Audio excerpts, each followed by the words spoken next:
Welcome back to 4029 News, everyone. The cost of winning elections is rising, and big money is making its way into the campaigns of your congressmen. And a lot of that money not coming from Arkansans. At 6, we showed you the big donors for Senators Tom Cotton and John Bozeman.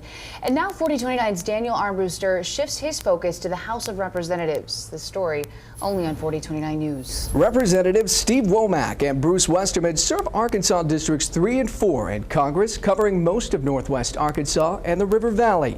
But a lot of their campaign money comes from other places.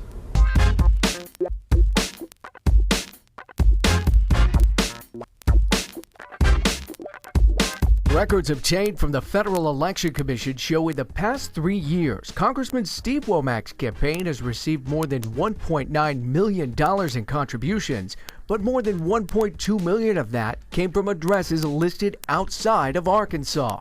A large portion from political action committees or PACs. His top donations inside Arkansas came from the PACs of Arvest Bank, Tyson Foods, and Walmart. But many more came from outside the state, including a PAC in Virginia called National Rural Electric Qualification Cooperative Association, and 2 in the D.C. area, the American Bankers Association PAC and American Council on Engineering PAC.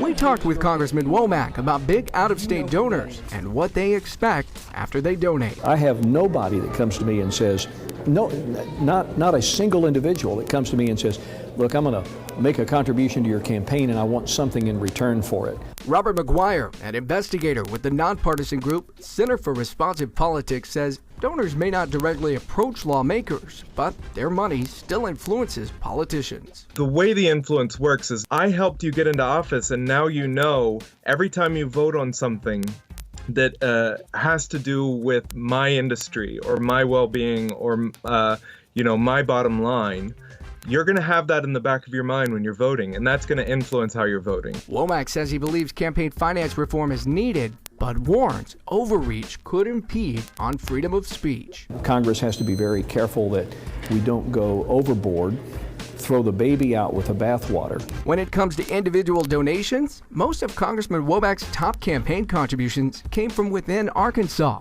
The largest single donation from a homemaker in Rogers, contributing $3,000. His single largest out-of-state donation came from a homemaker in Oklahoma, giving $2,700. The max is $2,700 per candidate for the primary, and then that same amount for the general election. Turning now to Congressman Westerman, his campaign contributions over the past 3 years totaled $1.6 million, according to FEC records.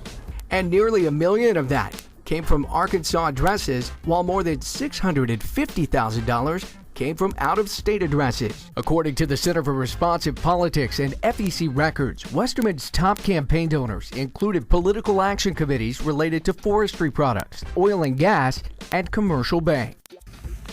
Most of the individual contributions to Westerman's campaign came from within Arkansas.